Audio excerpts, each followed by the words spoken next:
Agent ঢুকতে দেব না। আমার আগের বেশ কিছু ইস্টবেঙ্গল সংক্রান্ত অডিওতে আমি আলোচনা করেছি বেশ ওপর বিষয় নিয়ে, সব বড় বড় গাল ভরা ভিশন, দর্শন, স্ট্র্যাটেজি, ডিরেকশন, সেগুলো গাল ভরা হলো, সেগুলো অবশ্যই প্রয়োজনীয়। তো এবার একটু খুব সাধারণ একটা বিষয় নিয়ে কথা বলবো, একটু এজেন্ট নিয়ে কথা বলবো। কারণ আমি দেখছি এই মুহূর্তে অনেকেই অনেক কিছু বলছে, ইউটিউবাররা বলছে, ফ্যান গ্রুপ বলছে, অনেকে ইনফ্লুয়েন্সিয়াল ইস্টবেঙ্গল ফ্যান বলছে, প্রাক্তন খেলোয়াড়রা বলছে এজেন্ট এজেন্ট এজেন্ট এজেন্ট এজেন্টের জন্য আমাদের সর্বনাশ হয়ে গেল। তো এই প্রসঙ্গে যাওয়ার আগে আমি দুটো উদাহরণ দেব। এক হচ্ছে পশ্চিমবঙ্গ সরকার একটা অদ্ভুত একটা কাণ্ড করেছিল, এখন না বহুদিন আগে, যখন ভারতবর্ষ বা গোটা বিশ্বজুড়ে কম্পিউটার এসছে, কম্পিউটার বা ইনফরমেশন টেকনোলজি এসছে, তখন একটা পশ্চিমবঙ্গ সরকার, তখন যারা সরকারে ছিল তারা একটা এরকম একটা হিড়িক তুলেছিল যে কম্পিউটার ঢুকতে দেবো না, কম্পিউটার আমাদের লোকের চাকরি খেয়ে নেবে, কম্পিউটারকে ঢুকতে দেবো না। এবার কাট্টু 2025-এ আমরা চলে আসি। আমি কলকাতা থেকে ফিরছি, ফ্লাইটে ফিরছি, আমার পাশে বসছে শাহানা বাজপেয়ী, যে বিখ্যাত গায়িকা। উনি যাচ্ছিলেন লন্ডনে, আমি আমার যেখানে কর্মসূত্রে আছে সেখানে আসছি। তো ফ্লাইটে উঠেছি, ওই দুজনেই এই আবুধাবি যাব, সেখান থেকে উনি চলে যাবেন লন্ডনে, আমি আমার জায়গায়। তো ফ্লাইটে পাশাপাশি অনেক বিষয় নিয়ে গল্প করছি, আলোচনা করছি, সিনেমা নিয়ে, রাজনীতি নিয়ে, নাটক নিয়ে, গান নিয়ে তো অবশ্যই আলোচনা করছি। তো একবার গানের কথা বলতে গিয়ে আমি বললাম যে দেখুন, এই এখনকার দিনে আমি অনেককে দেখি, তারা বলে যে এই আমাদের গান কেউ কিনছে না, আগেকার মতন ক্যাসেট সিডি কেউ কিনছে না, পয়সা দিয়ে কেউ গান শুনছে না, তাই আমরা গান তৈরি করতে পারছি না। তাই বললাম এই যে একটা যুক্তি দিচ্ছে, অনেকেই যুক্তি দিচ্ছে, একজনের নাম তো অবশ্যই মনে রয়েছে এবং সেটা উল্লেখ করলাম, অনুপম। এরকম প্রচুর লোক করেছে বা করছে রাদার।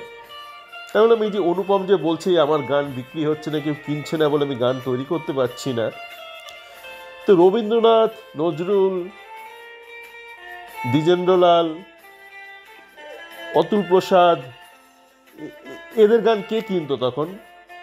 আপনি গান তৈরি করতে পারছেন না, গান বিক্রি হচ্ছে না, দুটো কিন্তু এক নয়। আর যুগের সাথে আপনাকে নিজেকে বদলে নিতে হবে। আপনি বলতে পারবেন না যে কম্পিউটারকে ঢুকতে দেবো না, এটা আপনার নয়, মশামাছি নয় যে আপনি বললেন কিছুদিন আমি ঘরে একটু পর্দাটা নিয়ে রাখবো, একটুখানি মশারিতে ভেতরে শোবো, আমাকে মশা কামড়াবে না। আপনি যখন একটা গোটা দুনিয়া জুড়ে একটা টেকনোলজি বদল করছে, আপনাকে টেকনোলজিটাকে এমব্রেস করতে হবে, সেটা গ্রহণ করতে হবে এবং সেই অনুযায়ী নিজেকে তৈরি করে নিতে হবে, সমকালীন করতে হবে। এই যে প্রাক্তন খেলোয়াড়রা বলছে এজেন্ট এসে এই করে দিল, আমাদের সময় এজেন্ট ছিল না, তোমাদের সময় ছিল না, তোমরা প্রাগৈতিহাসিক হয়ে গেছো, তোমরা সমকালীন নেই, তোমাদের অভিজ্ঞতার কোনো দাম নেই, কেন তোমাদের অভিজ্ঞতাটা তোমরা সমকালীন করতে পারো না। আজকের দিনে তোমার অভিজ্ঞতার কোনো দাম নেই, কেন তুমি নিজে সমকালীন নাও। তো এই হচ্ছে সমস্যা ইস্টবেঙ্গল ফ্যানরা, হয় কিছু লোক অর্বাচীন, নয় কিছু লোক প্রাচীন, সমকালীন কেউ নেই, হয় অর্বাচীন নয় প্রাচীন, সমকালীন কেউ নেই। আপনার অভিজ্ঞতার কোনো মূল্য নেই যদি আপনি নিজেকে সমকালীন বা কন্টেম্পোরারি না করতে পারেন। এবার আসি আমরা এজেন্টের বিষয়। এজেন্টকে তো অনেক গালমন্দ করছেন। এজেন্ট জিনিসটা কি? এজেন্ট জিনিসটা কি ম্যান্ডেটারি? না, এজেন্ট জিনিসটা এখনও পর্যন্ত ম্যান্ডেটারি করেনি, ফিফা থেকে এখনও ম্যান্ডেটারি করেনি, বা all India football federation mandatory করেনি। এজেন্ট হচ্ছে বেসিক্যালি এজেন্ট আপনার ক্লাবেরও কাজ করতে পারে, আপনার প্লেয়ারের হয়ে কাজ করতে পারে, ফেডারেশন হয়েও কাজ করতে পারে। বেসিক্যালি একটা ইন্টারমিডিয়েটারি, একজন মিডলম্যান। এবং আমাদের প্লেয়ারদের ক্ষেত্রেই বলি, তারা কী করে, ধরুন প্লেয়ারদের হয়ে দরাদরি করে, তার রেট কী হবে, এবং তারপর যে তার কন্ট্রাক্ট হবে, কন্ট্রাক্টের টার্মস ক্লজ, সেগুলো এজেন্টেরই কাজ।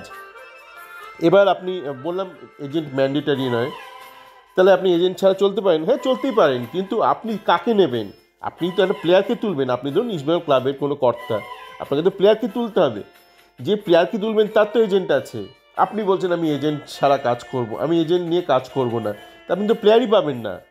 একমাত্র যারা ধরুন একদম জুনিয়র লেভেলে খেলছে প্লেয়ার, তাদের এজেন্ট নেই, কিন্তু যারা একটু মোটামুটি সিনিয়র লেভেলে ঢুকেছে বা ঢুকবো করছে, তাদের অনেকেরই এজেন্ট আছে। তারা প্লেয়াররা নিজেরাই এজেন্ট নিয়োগ করেছে, পয়সা দিয়ে করেছে। এবং এজেন্ট অবশ্যই মানে প্লেয়ারকে যদি কোথাও প্লেস করতে পারে, প্লেসমেন্ট এজেন্সির মতন এইচআর, তাহলে এজেন্ট প্লেয়ার থেকে টাকা নেবে এবং নির্ভর করছে এজেন্ট প্লেয়ার থেকে টাকা নেবে নাকি আপনার ক্লাবের থেকে টাকা নেবে, একটা পার্সেন্টেজ নেবে, সেটা রিটেন ক্লজ রয়েছে। তো এই হলো এজেন্টের ব্যাপার। আপনি কিন্তু বলতে পারেন না যে আমি এজেন্ট মারফত প্লেয়ার নেব না, তাহলে কোনো প্লেয়ারকে আপনি পাবেন না। আজকের দিনে দাঁড়িয়ে খুব কম প্লেয়ার আপনি পাবেন প্রতিষ্ঠিত বা অল্প বয়সী, মানে যারা সিনিয়র লেভেলে খেলছে, যারা এজেন্ট ছাড়া কাজ করছে। শুধু আপনাকে এজেন্ট নিতে হবে। ওই বলবেন আপনি মোবাইল আমি নেব না, মোবাইল সর্বনাশা, মোবাইল ওই অপু করেছিল ওই শাশ্বত শুভেন্দুর ছেলে, অনেকদিন মোবাইল ব্যবহার করেনি, মোবাইলে এই সমস্যায় সেই সমস্যায়, এখন আবার যথারীতি ব্যবহার করছে। তো আপনাকে কিন্তু আধুনিক হতে হবে, কন্টেম্পোরারি হতে হবে, সমকালীন হতে হবে এবং সময়ের সাথে সাথে নিজেকে বদল করতে হবে। যেমন আইন কানুন বদল হয় দেশে। এবার এজেন্ট নিয়ে কী সমস্যায়, এজেন্ট সমস্যা যেটা বলে দালালি হয়েছে, এই হয়েছে, বাজিমাল গছিয়ে দিয়েছে। তো এজেন্ট তো আমাদের জীবনে, ব্যক্তি জীবনে অনেক আগে থেকে ছিল। যে ধরুন বিবাহর ক্ষেত্রে ঘটকালি করতে এজেন্ট, বা জমির দালাল, এগুলো আগেও ছিল। এগুলো বিদেশে এদেরকে এজেন্সি বলে। মানে বিদেশে আপনি অনেক দেশই আছে যেখানে আপনি এজেন্ট ছাড়া বা কোনো এজেন্সি ছাড়া আপনি কিন্তু বাড়ি ভাড়া পাবেন না বা বাড়ি কিনতে পারবেন না, ওরকম সিস্টেম। তো সেখানে ব্যাপারটা কন্ট্রোলড রয়েছে এবং আপনাকে যেটা করতে হবে, ব্যাপারটাকে একটা কন্ট্রোলড করতে হবে, ব্যাপারটা যাতে অডিটেবল হয় সেটা করতে হবে। এবার অনেকের কি অভিযোগ না, এই প্লেয়ার বা এই অময় ঘোষাল, এই এজেন্ট, কিছু এজেন্ট ছাড়া লোক নেয় না। এখন ব্যাপারটা কতটা মানে একটা আলটপকা একটা অভিযোগ আর কতটা তার মধ্যে সত্যিকারে একটা মানে একটা জেনুইন একটা ব্যাপার আছে, সেটা কিন্তু আমাদের একটু বোঝা দরকার। যেমন যখন আমরা প্রথম আইএসএলে ঢুকেছিলাম, না আইএসএলে ঢোকার আগে আমরা যখন কোয়েসের সময় ছিলাম, আমার চ্যাটফর্ম তো অনেক পুরনো, তো তখন আমাকে একজন স্পেন থেকে এক ভদ্রলোক, মানে সে এজেন্ট বোধ হয়, সে আমাকে বলেছিল, দেখো আমার সঙ্গে যোগাযোগ করেছিল আমার চ্যাট ফোরামে, বলেছিল এই তোমাদের কোচ যে আলেহান্দ্রো স্যার, ও তো মানে একজন এজেন্টের সাথে কাজ করে, ও কারোর থেকে আর সিভিটিভি নিতে চায় না। তো তারপর সে বলেছিল সে এজেন্ট নাকি ফিফার কোন সমস্যায় সে একবার ব্যান্ড হয়েছিল, আমি জানি না, মানে যথার্থতাটা বিচার করিনি তার অভিযোগের, কিন্তু তার অভিযোগ ছিল সে একটা এজেন্টের সঙ্গে কাজ করে। দেখুন, একটা কোচ বা একটা সিটিও বা কোনো ক্লাব বোর্ড কতগুলো এজেন্টের সাথে কাজ করবে সেটা কিন্তু ওপেন নাও হতে পারে। কিন্তু কেউ যদি বলে আমি শুধু একটা এজেন্টের সাথে কাজ করবো, সেখানে একটা সমস্যা আছে। কেন একটা এজেন্টটাকে আপনারা যারা ধরুন ইন্ডাস্ট্রির সাথে যুক্ত আছেন, যারা পারচেজে রয়েছেন, বা সাপ্লায়ার বলে একটা কনসেপ্ট আছে, মানে যে কোনো বড় কোম্পানির কিছু সাপ্লায়ার থাকে এবং সেটাকে বলে অ্যাপ্রুভড সাপ্লায়ার সাধারণত থাকে বড় কোম্পানির, মানে নির্দিষ্ট সুনির্দিষ্ট কিছু সাপ্লায়ার থাকে, তাদের বলে অ্যাপ্রুভড সাপ্লায়ার। এবং এক কোম্পানিটার লিস্ট থাকে, ধরুন এই জিনিসটা আনবে, ধরুন কোনো স্টেশনারি জিনিস কিনবে, তার কিছু অ্যাপ্রুভড সাপ্লায়ার আছে সেই লিস্টে। কিছু কোম্পানি ধরুন কিছু স্পেয়ার পার্ট কিনবে, তারও কিছু অ্যাপ্রুভড সাপ্লায়ার আছে, মানে প্রোডাক্ট ধরে ধরে অ্যাপ্রুভড সাপ্লায়ার। এবং সেটা আনলিমিটেড, শুনতে নাম শুনে বুঝতে পারছেন, অ্যাপ্রুভড সাপ্লায়ার আছে, একটা লিস্ট আছে। এবং সেই লিস্টে কেউ চাইলে নতুন সাপ্লায়ার ঢুকতেও পারে, তার একটা প্রসেস থাকবে। তো যদি ধরুন আপনার সিটিও, সে অময় হোক বা কোচ হোক, সে যদি বলে আমি শুধু একটা সাপ্লায়ারের সাথে কাজ করব, তাহলে কিন্তু সেটা একটা প্রশ্ন একটা থাকবে। তো সেক্ষেত্রে কী করতে হবে, আপনার সংস্থাকে, মানে এক্ষেত্রে ইস্টবেঙ্গল ক্লাবকে একটা প্রোটোকল তৈরি করতে হবে। প্রোটোকল, এই যে ছেলে ছোকরা ডাক্তাররা বলতেন এসওপি মানে হচ্ছে স্ট্যান্ডার্ড অপারেটিং প্রসিডিওর, বা ওটা ভুল বলতো ওরা, ওটা বেসিক্যালি একটা প্রোটোকল থাকা দরকার। স্ট্যান্ডার্ড অপারেটিং প্রসেসও বলতে পারেন, কিন্তু পরে আসে, বেসিক্যালি এটা প্রোটোকল থাকা দরকার একটা। এবং প্রোটোকল একটা লাইভ ডকুমেন্ট, সেটা আপনি যুগের সাথে সাথে আপনাকে বদল করতে হবে। মানে যখন নতুন নতুন চ্যালেঞ্জেস আসবে, নতুন কিছু অ্যাড করতে হবে, আপনাকে অ্যাড করতে হবে, বা বদল করতে হলে বদল করতে হবে। তো এখন আপনাকে বিভিন্ন বিষয়ে একটা প্রোটোকল করতে হবে। যেমন এজেন্টের ব্যাপারে আপনার প্রোটোকল থাকা দরকার, যে আপনি কী ধরনের এজেন্টের সাথে কাজ করবেন, এবং একটা লিস্ট থাকা দরকার কোন কোন এজেন্টের সাথে আপনি কাজ করবেন। এবং সেই এজেন্টদেরকে আপনাকে কিন্তু একটা অ্যানুয়ালি একটা রিভিউ করতে হবে, যে এই এজেন্টের সঙ্গে আমার কাজ করে কোনো অসুবিধা হচ্ছে কিনা বা সুবিধা হচ্ছে কিনা, এটা রিভিউ করতে হবে।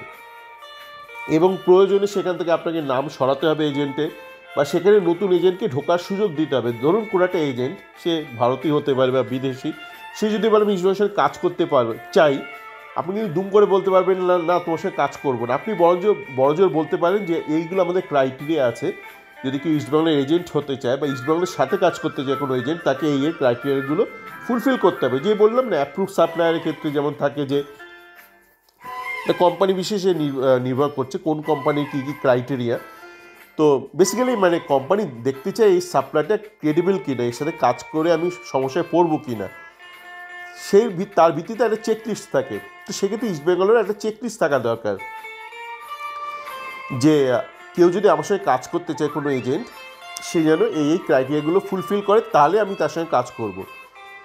যাতে করে কোনো এজেন্ট না অভিযোগ করতে পারে দেখো আমি ইস্টবেঙ্গলকে সিভি দিচ্ছি, প্লেয়ার দিতে চাইছি, ইস্টবেঙ্গল নিতে চাইছে না। এইটাই তো মূল সমস্যা, যে লোকজনের অভিযোগ যে অময় বা কোচ একাধিক এজেন্টের সাথে কাজ করতে চাইছে না। একাধিক মানে আনলিমিটেড এজেন্টের সাথে কেউ কাজ করে না, কোনো কোম্পানির পক্ষে সম্ভব নয়। একটা কন্ট্রোলড একটা লিস্ট থাকা দরকার, কিন্তু সেই লিস্টটা যেন লাইভ লিস্ট হয়। এমন না যে আপনি আপনার মানে শ্যালক আর যত আত্মীয় স্বজনকে ঢুকিয়ে রেখেছেন সেই লিস্টে, আর কাউকে ঢুকতে দেবেন না, সেটা করা চলবে না। সেই জন্য বলছি মানে ক্লাবের একটা প্রোটোকল থাকা দরকার, যে আমার এজেন্ট এনরোলমেন্ট একটা প্রোটোকল, এজেন্ট রিভিউর একটা প্রোটোকল থাকা দরকার, তাহলে কোনো অসুবিধা হবে না। আর যেটা বললাম যে আপনাকে যুগের সাথে তাল মিলিয়ে চলতে হবে। আপনি যদি বলেন কম্পিউটার ঢুকতে দেবো না, গান হচ্ছে না মানে গান বিক্রি হচ্ছে না বলে গান তৈরি করবো না, তাহলে কিন্তু মুশকিল আছে। তো আপনাকে এজেন্টের সাথে কাজ করতে হবে। আজকের দিনে দাঁড়িয়ে আপনি না বলতে পারবেন না, আপনাকে 2025-এ দাঁড়িয়ে আপনাকে ফেব্রুয়ারি মাসে আপনাকে এজেন্টের সাথে কাজ করতে হবে, কিন্তু ব্যাপারটার মধ্যে যাতে টোটাল ট্রান্সপারেন্সি থাকে, মানে আর এজেন্টের রিভিউ আপনাকে করতে হবে, তাহলে কোনো সমস্যা হওয়ার কথা নয়। আর ওই যে বললাম ভালো দালাল মন্দ দালাল, দালাল কথাটা খারাপ লাগছে, এজেন্ট বলছি, সব জায়গায় আছে, সমস্ত ক্ষেত্রে আছে, জীবনের প্রত্যেকটা ক্ষেত্রে আছে, প্রত্যেকটা দেশে আছে, প্রত্যেকটা দেশে আছে, প্রত্যেকটা ক্ষেত্রে আছে। আপনি কোনো ধরুন অস্ত্র কিনবেন, সেখানেও ডিলারের ব্যাপার আছে বা এজেন্সির ব্যাপার আছে। ওষুধ কিনবেন, সেখানেও এজেন্ট আছে। এটা একটা part of the business process, একটা বিজনেস প্রসেস, সেখানে এজেন্ট থাকবে। এবং এজেন্ট যতক্ষণ সততার সাথে কাজ করছে, নিষ্ঠার সাথে কাজ করছে, কোনো তো সমস্যা হওয়ার কথা নয়। আপনি তো জেনে শুনেই এই এজেন্টের সাথে কাজ করছেন, এবং সেই যে অর্থটা নিচ্ছে তার বিনিময়ে তো সে শ্রম দিচ্ছে আপনাকে। ধরুন একটা এজেন্ট বিভিন্ন সিভি টিভি খুঁজে এনে দিচ্ছে আপনাকে, সেটা তো একটা পরিশ্রম সে করছে, তার বিনিময়ে সে টাকা নিচ্ছে আপনার থেকে, একটা ফিজ নিচ্ছে। ব্যাপারটা আপনি ওইভাবে দেখুন, ওই ওই প্রাক্তন খেলোয়াড়দের মতন ভাববেন না, বা কোনো সন্দেহবাতিক মানুষের মতন ভাববেন না এজেন্ট সর্বনাশ করে দিল। আর সর্বনাশ, খারাপ এজেন্ট আপনার সর্বনাশ করেছে। আপনাকে কে বলেছে খারাপ এজেন্টের সাথে কাজ করতে? আপনি ভালো এজেন্টের সাথে কাজ করুন না। এজেন্ট জিনিসটা খারাপ নয়। যেমন খারাপ ডাক্তার হয়, ভালো ডাক্তার হয়, খারাপ উকিল হয়, ভালো উকিল হয়, খারাপ নেতা হয়, ভালো নেতা হয়, যেমন খারাপ এজেন্ট হয়, ভালো নেতা, ভালো এজেন্ট হয়। আপনাকে কিন্তু একটা সিস্টেম তৈরি করতে হবে যাতে করে আপনি এজেন্টদের ইভ্যালুয়েট করতে পারেন। মানে নয়তো কিসের ভিত্তিতে বলবো এ খারাপ এজেন্টে ভালো এজেন্ট? এমন তো হতে পারে না যে নিতু নিজের মাথা থেকে বলে দিচ্ছে খারাপ এজেন্টে ভালো এজেন্ট। আপনার একটা প্রসেস থাকা দরকার, একটা চেকলিস্ট থাকা দরকার। এইটা করলে কিন্তু এই এজেন্টের ব্যাপারটা নিয়ে কোনো সমস্যা হওয়ার কথা নয়। এবং ছোটোখাটো সমস্যা তো সমস্ত ক্ষেত্রেই হবে, কিন্তু এই সমস্যাগুলো আপনি ডিটেক্ট করতে পারবেন। দেখুন সমস্যা হবে, আপনি যতদিন বেঁচে থাকবেন সমস্যা হবে জীবনে, তো সমস্যাটা ডিটেক্ট করা খুব দরকার এবং সেই সমস্যাটা শুধরানো খুব দরকার। তো আপনার এই একটা এজেন্ট, একটা প্রোটোকল থাকা দরকার। Agent evaluation, agent approve, agent কী করে লিস্ট করবেন, এনলিস্ট করবেন, কী করে তাদের ডিলিস্ট করবেন, এই একটা প্রসেস থাকলে আর কোনো সমস্যা হওয়ার তো কথা নয়। সকলে ভালো থাকবেন।